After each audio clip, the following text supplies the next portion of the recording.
Okay, Jaci, this is the eye thing. You can probably YouTube it, Google it, whatever, and find something way better than what I'm going to tell you, but I'll kind of tell you what I did in the beginning anyways. Yeah, you can buy some like nice plugins for Photoshop. Buy is the key word there. You have to have the resources to do that. That makes it a click and a click and a click and you're done. But before I realized those programs were out there, I had to do it the hard way too. I'm not going to be real like tidy about this because I just want to give you the basic idea and then you can go from there. Okay, obviously I pulled a picture of you up, went down to my magnifying tool. I'm going to zoom in on your eye, which you have pretty eyes anyways, but to get them to pop off the screen, there's a couple little tricks you can do. And like I said, YouTube it. Trust me, you're going to find something better than this, but this is the basic, this will give you the basic idea here.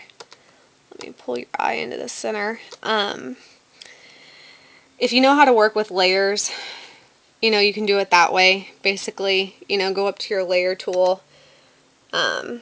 You would go new layer via copy or whatever. That way, if you mess anything up, you can delete that layer and it doesn't mess anything up else on your picture. A couple different ways you can go about it. You can come over here to your magic selection tool and, come down here and make the selection of the white of your eye. You'd have to come back in and refine the edge a little bit. A lot, actually. And then, like I said, I'm not going to be real tidy about it. It's kind of difficult to hold the camera phone anyways and do this. But anyhow, if you did that, then you would come over here, and this is your dodge and burn tool. This is dodge, right click, you've got burn, and you've got your sponge tool as well. Dodge is going to lighten everything.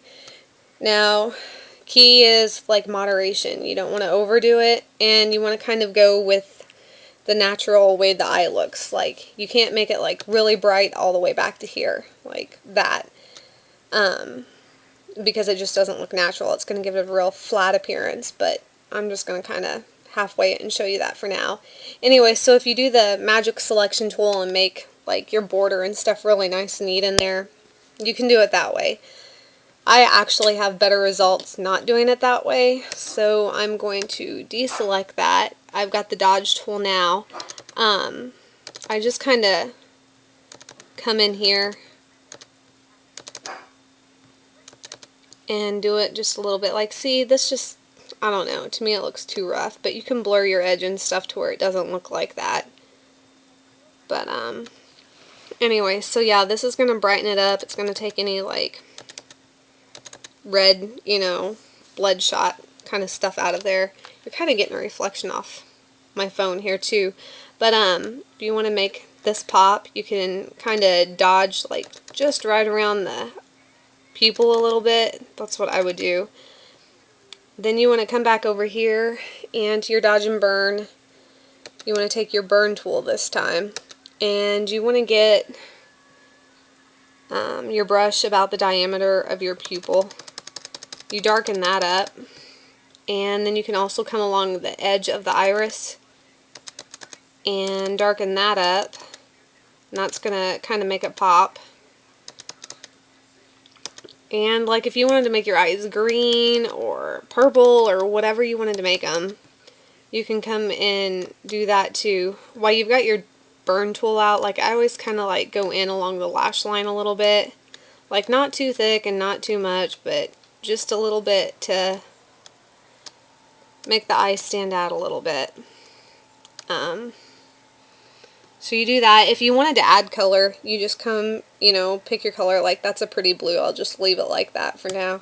You'd grab your paintbrush tool, and you wouldn't want like a really dark opacity.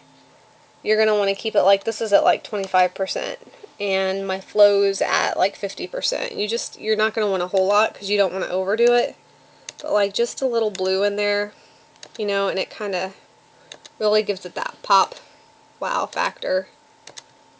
And like I said, there is a much neater, nicer way to do this. I'm just kind of halfway in it so you have an idea of what to do, and then you can figure it out from there. And You also want to come over here, you mentioned that you knew where your blur tool was, but there's also a sharpen tool, and that's really cool.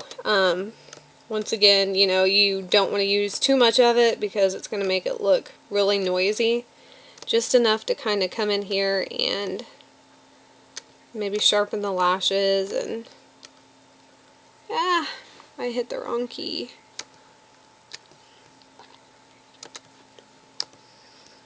But, let me zoom out so you can kind of get an idea here.